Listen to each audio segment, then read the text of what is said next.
As I'm sure you've heard, some really tragic and disturbing news broke from over the weekend. One of the most prominent accusers of Jeffrey Epstein and Prince Andrew, Virginia Giuffre, died, ruled to be by suicide.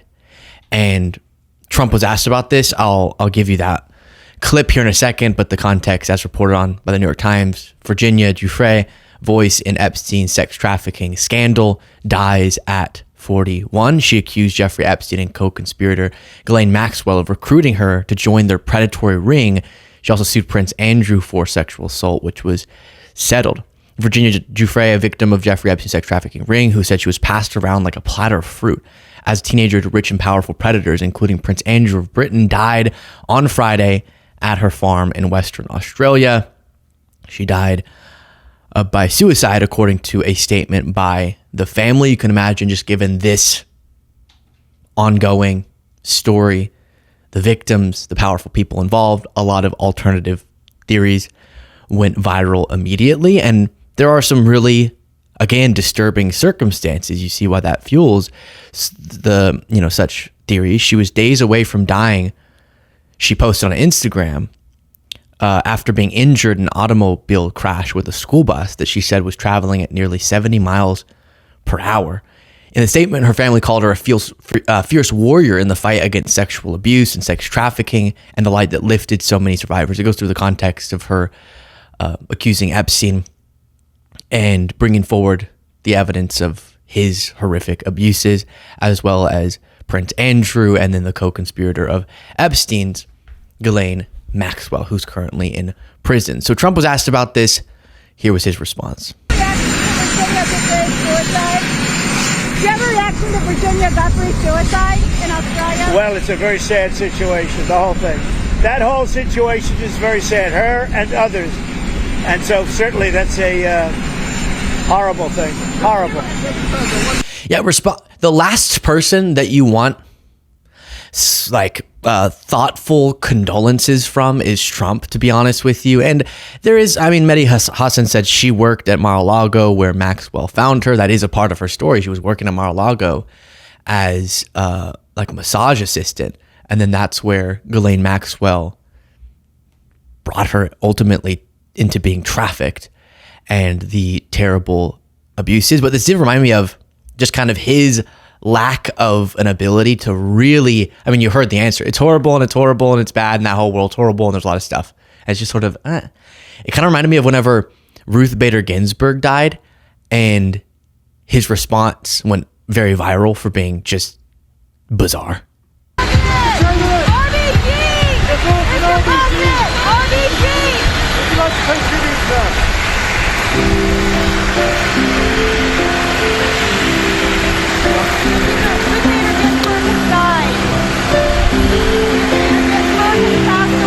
Just now? Yes. Blue jean baby, I didn't know that. I just telling me that for the first time. She led an amazing life. What else can you say? She was an amazing woman. Whether you agree or not, she was an amazing. Okay, so I'm sure you've seen that before. But here's the thing.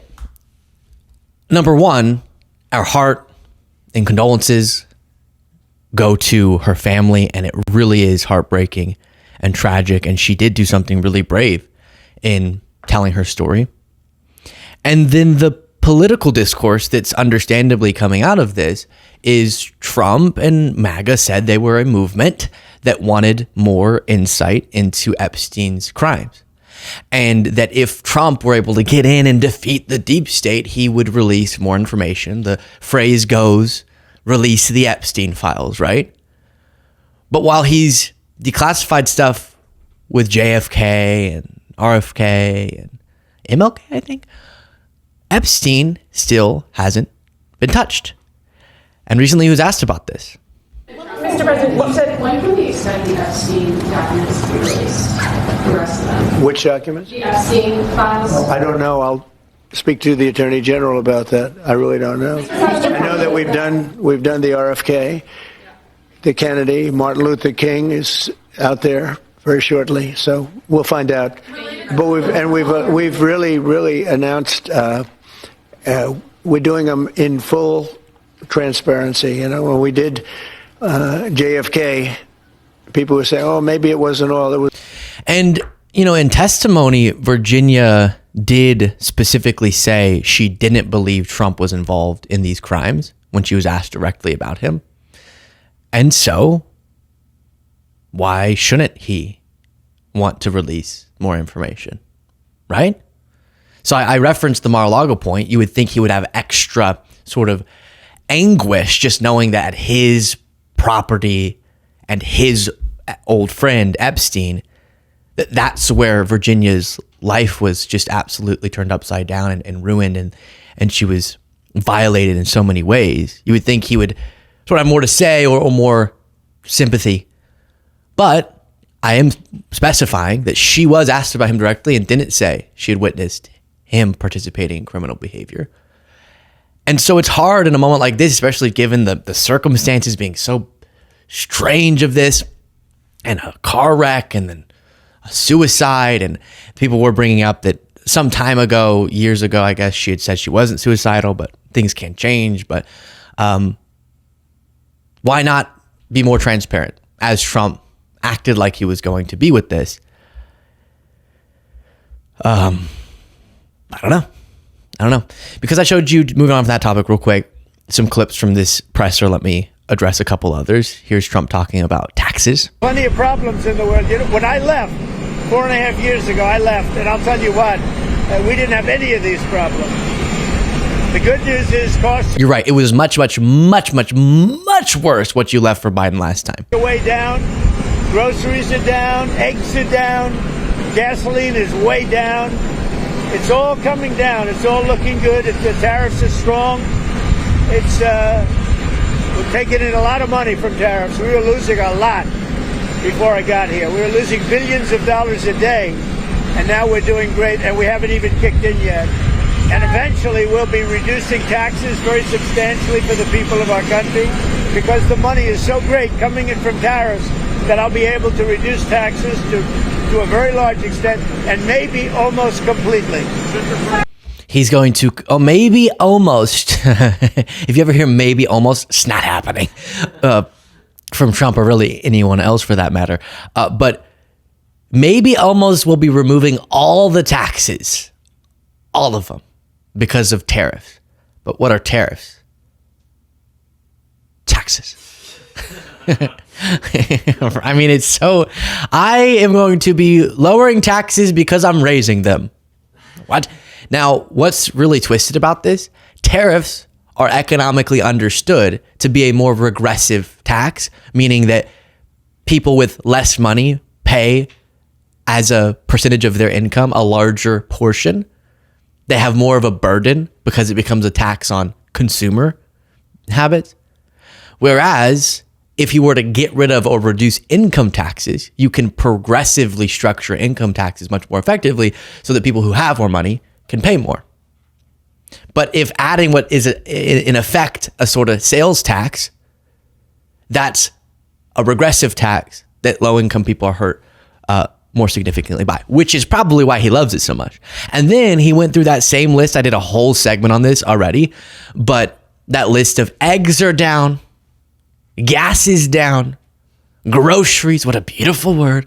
I've never heard such an old-fashioned word. And then I started using, I came up with groceries. They call it groceries. It's like an apple is a grocery, but not a grocery. Grocery, there's multiple groceries. It's not just apples. Don't get confused. Not just apples.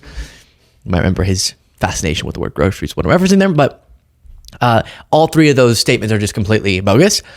Eggs up since Biden left office. Gas up since Biden left office, and groceries are up since Biden left office. What he's taking credit for is that under his tutelage, those saw spikes, then they went down a little, then they went up. So he'll take credit whenever they're fluctuating and they're on a down fluctuation. Does that make sense? You know what I'm saying. And then he won't mention when they're on an up fluctuation. And they still have never reached where they were before, which is interesting. And then this, as my computer's glitching badly.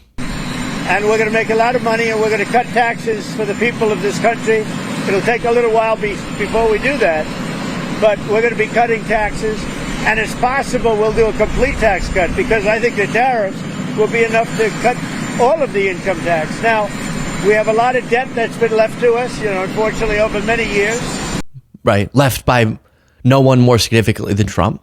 We'll take care of that, but the tariffs, if people only understood the tariffs, we're going to be giving people of this country a tremendous tax cut. And we're going to start with people making less than $200,000 a year.